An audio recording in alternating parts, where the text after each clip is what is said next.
Transverse সেকশনে আমরা দেখতে পাচ্ছি মোর দেন 80% কর্ড কম্প্রেসড C5-6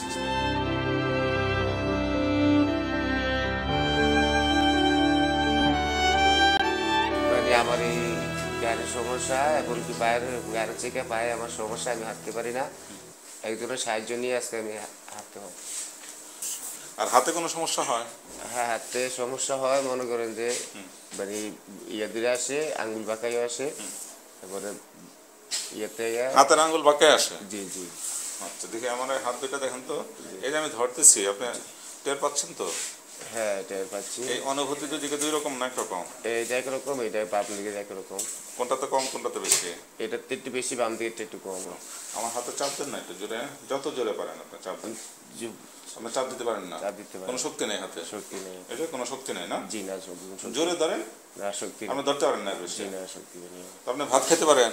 আমি আর কোনো সাহায্য নিয়ে ভাত খেতে হয়। নিজে হাত খেতে পারেন না? খেতে পারি না, মানে ভাত নলা দিতে পারি না, 2-3 আঙ্গুলে দিতে পারি, 2 আঙ্গুল বাঁকা হয়ে যায়। এমনকি এটা ওই সমস্যা হয়। তো আমার হাতে ধরেন তো, আপনি ধরতে পারেন কিনা? তা ধরতে পারো না। ধরতে পারেন না? ধরতে পারি। আচ্ছা, ধরেন, জোর করে পারেন না? না, জি না, হাত ধরতে পারি। এই সমস্যা হয়। জি।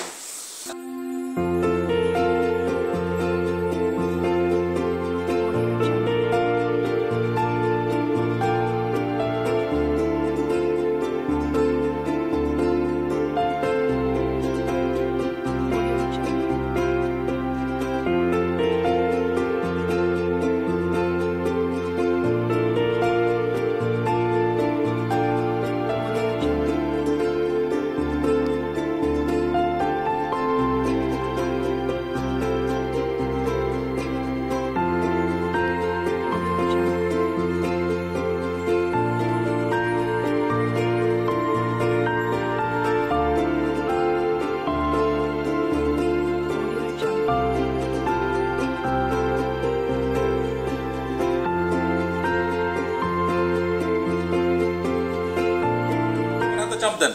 জি, হাতে একটু শক্তি পাচ্ছি। হ্যাঁ, একটু শক্তি পাচ্ছেন? জি, একটু শক্তি পাচ্ছি। আচ্ছা, ঠিক আছে। আবার চাপ দেন জোরে। হ্যাঁ, ওকে, হয়ে গেছে, ফাইন। মিস্টার শহীদ মিয়া, 40 ইয়ার্স। উনি 6 মাস যাবৎ হাঁটতে পারছেন না ঘাড়ে আঘাত পাওয়ার কারণে, এবং হাতে কোনো শক্তি পাচ্ছেন না। তো আমরা MRI করে দেখলাম ওনার সার্ভাইকাল C5-6 লেভেলে ওনার স্পাইনাল কর্ড কম্প্রেসড হয়ে আছে এখানে, এই যে দেখেন। তো এখনই আমরা লেজার দিয়ে ওনার PLTT করার জাস্ট আগ মুহূর্তে ওনার হাতে শক্তি ছিল না, আমরা দেখতে পেলাম। তো এখন দেখেন তো মোট করে আরো বাড়ছে কিনা এটা একটু? হ্যাঁ, আরো একটু বাড়ছে। এখন কত পার্সেন্ট বাড়ছে মনে হয়? এখন ইনশাআল্লাহ 10 ওনার এখানে দেখেন এই জায়গায় মাইলোপ্যাথিক চেঞ্জ হয়ে গেছে, এই যে মাইলোপ্যাথিক চেঞ্জ কর্ড কম্প্রেশনের কারণে। তো এখন আমরা PLTT করলাম।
লেজার হসপিটালে যে আমার অপারেশন হয়েছে, হওয়ার পর থেকে এখন স্বাভাবিক জীবনে আমি ফিরে আসছি। ভালো করছে, সারা বলছিলাম।